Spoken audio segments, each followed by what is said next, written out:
Yo, what up, y'all? It's your boy Will. Welcome to Fandom Frequency. If this is your first time joining us, we get into the entire multiverse of pop culture, if you will. So that's going to include comic book movies, wrestling, anime, anything and in between. We talk about it here on the channel. So click all the buttons below the video if you dig what we're doing around here and you love the vibe and you dig, the way that we're doing things around here. And for those of you joining us once again, welcome back. And we're going to be getting into one of my all-time favorite television series of all time, animated or live action. And this one has been on to a hell of a start. X-Men 97, we're talking about episode 3, Fire Made Flesh. And we're just going to dive right into this thing. And from Jump Street, we get right into what is going on with these clones of Jean Grey, right?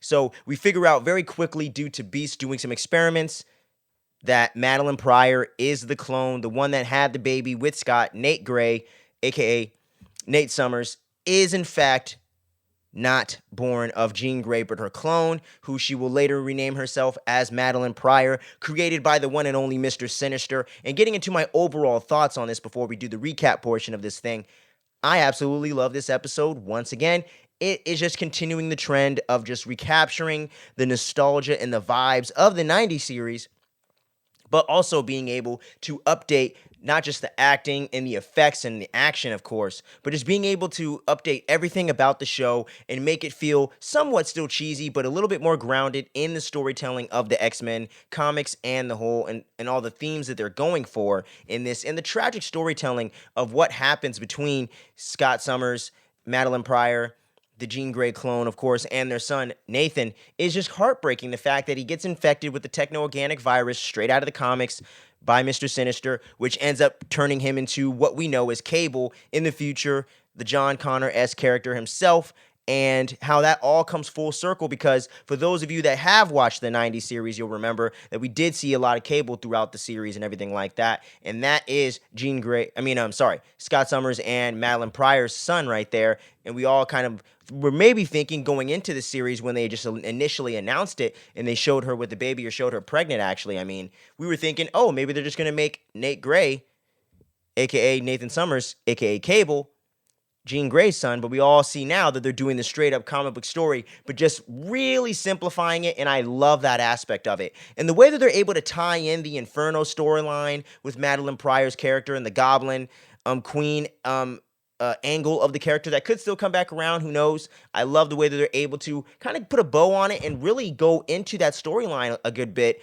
I don't know every single aspect of it. I haven't read it, of course, but I've done some research on the wikis and whatnot, so I'm aware of the storyline. I want to collect all the OG X-Men comics from Stan Lee through Chris Claremont to Jim Lee and everything in the 90s, and get all that entire 60s to 90s run into the early 2000s. But for what I know of that storyline, Inferno was a big deal and had a lot of differences to it for sure. But the way they were able to adapt it in this was super awesome, and I really loved the way they did it. The animation with Madeline Pryor and the whole way that they were showing her power set, I thought was so cool. So like Doctor Strange, surreal type of things going on. They had some horror vibes going on in this episode, which, you know me, I love my horror. And for those that don't know, we love horror around here. You can tell with Michael Myers in the background there and the ghost face mask. Horror is my bread and butter outside of like the comic book genre, and that was all seeping into this and dripping with it, and I absolutely loved it. And it makes me wish that we did get that true blue horror Doctor Strange 2. Multiverse of Madness was fun, but I do kind of wish we got to see the Scott Derrickson true horror version of it. But who knows what was going to be, and who knows what will happen. But that multiverse, that other alternate universe, they get to enjoy it. But everything in this episode was just top notch once again, man. And getting to see all the dynamic of Bishop coming into play as being the guy from the future, and the way that Beast played such a pivotal role with his scientific expertise and all that stuff in this episode, where he took a little bit of a backseat in the first two, and with Storm kind of taking a backseat in this one and not appearing at all, because we know she's on her own journey, which goes into the Life Death comics. Really love the way they were able to tee that up at the end of the episode, with her coming into contact with Forge at the bar, watching all the things unfold on the news there in the aftermath of what happened to Storm, and at the trial of Magneto in episode 2. So that was so well done. And the way that they're teeing all that stuff up, I haven't read all those comics, but some of the 90s run that I am collecting and have some trade paperbacks and some of the floppies of, I have been reading how Storm and Forge's relationship is a big piece of the storylines at that point in the more soap opera elements of this thing. So getting to see them really put that into play because I don't remember seasons 4 and 5 of the X-Men 90s series that much. I'm going to be rewatching that soon. I'm on season 2, so I will be all caught up by the time we get into the back half of X-Men 97. I'll kind of have all the storylines right up here, so getting into the back portion of it, the recap, I'll be able to kind of give you guys a little bit more of that more heavier breakdown. But overall, I love this episode. It was so well done. And just getting to see the introduction of Mr. Sinister, a reintroduction, I should say, so well done. Really great voice acting. The animation was just so dope, so spot on. Horrific, creepy, trippy. I really, really dug it. And what the actress was doing as Madeline Pryor, I think it's the same actress that's playing Jean Grey, if I'm not mistaken. I'm going to have to look that up. But she just fucking killed it. I thought she was just the best voice actor in this thing all around, with the drama, with the corny elements, all of that stuff, I thought was just so well done. And the Beast voice actor did a great job. I thought Wolverine had some really great emotional moments with Jean and everything like that, trying to make her remember who she really was and getting to see him take more of an emotional, kind of more character-driven role in this episode, supporting role, as opposed to taking the more action kind of violent, more violence driven stuff that we see Wolverine and he's kind of known for doing. And we got to see a lot more in the first episode, especially. I like how we're getting to see the characters, get to explore more of this character development in a much more grounded way, I think, than the original 90s series, as much as a animated series will allow you to do, of course, because you still get the cheesy elements and the over-the-top stuff. And yeah, so I thought that was all well done. And getting to see Morph mess around with Gambit was hilarious, with teeing up the fact that it does seem like Rogue is starting to form a bit of a romance and a bit of a thing with Magneto, due to the fact that he is impervious to her powers, and has the fact that she can actually interact with him in a physical way is something that she's never experienced before, since her mutation has activated in her late teens. So getting to see all that stuff come into play straight from the comics, so well done. The team that's working on this series is absolutely killing it. I'm loving it. But getting into some more of the recap portion of the episode and getting into more of the story-driven stuff here. So we just pick up right where we left off with the clone showing up. And like I said earlier in this review here, that Beast drops the reveal right away, pretty much, that the Madeline, the version of Jean that we've been with so far in X-Men 97 is the clone, and the real Jean is the one that just came back to the mansion, all distraught and a little bit with the amnesia and whatnot. So the Jean we've been following so far in these 3 episodes is in fact Madeline Pryor. So that whole theory that a lot of fans out there were kind of cooking up, and I ended up seeing and ended up becoming one of the true believers of that, did come to fruition here. And the way they were able to tie this in was so awesome. And getting to see the whole dynamic back and forth with all the mistrust with Madeline Pryor kind of being in denial and not wanting to accept the fact that she is the clone. And the way they visualize her getting to see what's going down, and the whole way that the layer looks for Mr. Sinister definitely looks straight back out of the original 90s show, but a little bit more updated like everything is. And I loved that. Didn't get as much Magneto in this episode. He only played a very small part, but didn't get to see a whole lot of him chiming in this portion of what's going on in the story. But that makes sense because he's not as close to the X-Men as everyone else is to each other. So that all played very well. But everyone's just kind of like, I don't know who to trust. I don't know what's going on here. Wolverine's over there trying to help Jean remember what's going on after Morph messes with Gambit about the fact that, Magneto might be blowing that back out. You know what I'm saying? And the way that Morph's just messing around with him is just so funny. Like, oh, man, they got this danger room booked out for quite some time, quite often, buddy. I don't know what's going on, because they just got done training in the danger room. And Gambit's like, all right, fuck you, dude. I'm out of here. And that shit cracked me up. And then Wolverine's like, all right, but on the real, I'm going to go check on the redhead, whichever one that is. You go do your thing.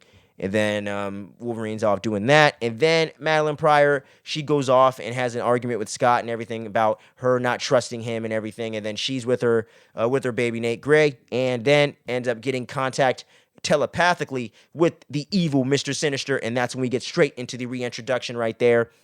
And that kicks everything off right there. And then Homegirl ends up going into psycho mode and goes straight up out of the Inferno storyline in the comics, straight up Goblin Queen form with the black getup and everything like that.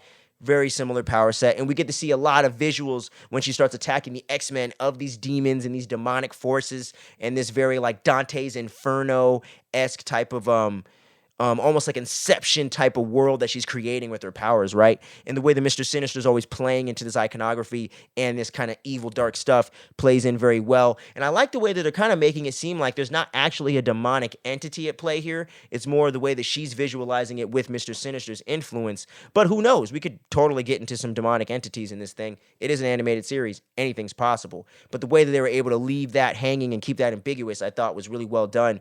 And the way that they were playing with the psychological warfare with the other X-Men characters, I thought was really cool, really creepy, and a little more edgier than like the original 90s cartoons. So I like the way that they're kind of being able to make this appeal to us adults that are kind of in our mid-20s to early 30s now that enjoyed this series as youngins, and they're able to still keep it a little bit all ages, maybe not a 5-year-old, but, they're able to keep it a little more all ages and everything like that. So it appeals to both demographics because they got to catch new, younger fans. And at the same time, this is definitely a nostalgia trip for us older fans of the X-Men series of the 90s or even the X-Men films from the early 2000s, even if you were born in the 2000s. So a lot of that nostalgia definitely comes back into play here and is done very well and subtly throughout the rest of this episode. But the way they're able to pull in all these comic book references and things with Nate Gray getting taken hostage over there to Mr. Sinister's hideout and getting infected with the techno-organic virus. I even called it before they even revealed it later on towards the end of the episode. I was like, there it is, because he put him in that floating tank with the green juice or whatever. I was like, there it is. Techno-organic virus. We're bringing this all full circle with the apocalypse element, with the cable element. That was a very big part of the original 90s series. I think it's definitely going to come back around full circle by the end of this season, getting into season 2 even more so. But we'll get more into that in the speculation in the back half of the season, that's for sure. But for right now, I think they're definitely teeing that up. And then we get the whole confrontation with Cyclops and everyone going over there to Nate Gray's hideout. Jean Grey does come into play in like a more kind of like a almost like out of body kind of astral projection kind of form to go fight against the Madeline Pryor clone telepathically and everything and get her to see her senses and then bring her back to the light and everything like that. And the way that they were able to work all this stuff in seamlessly through the episode and with Morph like all freaked out, we having to deal with Mr. Sinister again, I thought played really well with the fact that he used him as a brainwashed like lackey throughout most of the 90s series. And now that he's on his redemption arc, being a part of the X-Men team proper again, really cool getting to see how they're working all that stuff in. And for those that know, you'll know. But for those that don't, it tees it up and gives you an idea and gives you a hint that there's some history there. So I think the way they're able to subtly play into previous storylines but still keep you in the here and now has been done excellently in this whole entire series. So I'm loving it, man. It's really well done. But I think that covers most of the big storylines other than the tease at the end with the whole Life Death comic book storyline coming into play here with 2 of the episodes being titled Life Death Part 1 and Part 2, that being next week's episode 4, and then the following week they're skipping one and going into episode 6. So that's going to be a huge storyline getting into Storm and Forge's whole dynamic and them getting together and everything. I think is going to be super duper interesting, and the way that all plays out is going to be really cool. But yeah, that pretty much wraps up the recap portion of this. I was kind of surprised that they got through a lot of that Inferno stuff that quickly with Madeline Pryor kind of going to the good and going off on her own. But who knows? She could get pulled into the Hellfire Club. That could all get played back into the series in the true comic book form in this X-Men 97. So who knows how they're going to tie that all back around, if it's going to come back around. But really love the way they've been executing that so far. It's been really, really cool. And this episode, like I said, was phenomenal. Really, really great stuff. And I love the way that they began the episode with previously on X-Men. That was awesome. Super dope. And they had the Jean Grey voiceover do that. So not the Scott Summers voice, which was a big change there. But really dug it overall and get it because she's a big part of the story for this particular season of the show. So I think that makes a lot of sense. Getting to see the whole Magneto title card drop at the beginning with the character, introduction, what would you call that? Montage or whatever. So that was really dope. And I just love the X-Men theme. Every time, I always let it play. I never skip it. And if you skip it, it's sacrilegious. But that pretty much wraps it up here for the recap of this 3rd episode of X-Men 97. I want to hear from y'all. Are you loving this series half as much as me? Are you loving it even more than me? Are you hating it? Are you falling somewhere in between? Let me know some of your favorite episodes and storylines from the previous X-Men 90s run. And let me know what storylines you want to see them tackle in this one. Because with the whole... what's the title card? Tolerance's Extinction, I think is the name. Yeah, the whole 3-part episodes 8, 9, and 10 for the end of the show. I can't wait to see where that's all going to play, and it's going to be a great show. It's going to be a great run, but let me know what you think about it down below. We're going to have these weekly recaps every single week for these X-Men 97 episodes, so don't be going anywhere. We got our X-Men live-action movie review series coming back next week as we get into the month of April when you guys are watching this, so make sure you check that out. I'm going to have a card for the playlist for all the ones we've done so far up here. Y'all got X-Men 2, X2 to over 2,000 views. Thank you so much. Keep the views coming and going, and all the other ones are growing at a good rate as well. But that one is far and away in the lead right now. So let's keep that support going for the X-Men review series. And thank you so much to everyone out there. Thank you guys. I really do appreciate all that support and love for the channel. And we got a lot of other fun stuff right around the corner. Got some trailer reactions that are going to be dropping that are a little bit late, but better late than never this week. And then we're going to be getting back into our long form show next week and a ton of other stuff. Godzilla Kong, it doesn't end here. So until next time, make sure you stay tuned, don't sleep, and take care of your loved ones out there. Peace.